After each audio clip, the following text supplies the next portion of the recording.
রাখির দুটো মাহাত্ম্য রয়েছে। একটি ধর্মীয় মাহাত্ম্য, রাখি পূর্ণিমা সনাতন সংস্কৃতিতে উল্লেখযোগ্য স্থান রয়েছে। অতীত ইতিহাস আছে, শিশুপাল বধ থেকে শুরু করে আমাদের ভারতবর্ষের ইতিহাস হাজার হাজার বছরের অতীত,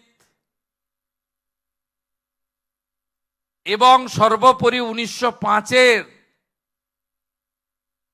বঙ্গভঙ্গ বিরোধী বিশ্বকবি রবীন্দ্রনাথ ঠাকুরের অকাল রাখি বন্ধন উৎসব, যাতে প্রবল পরাক্রমশালী ব্রিটিশ রাজশক্তিও পিছাতে বাধ্য হয়েছিল।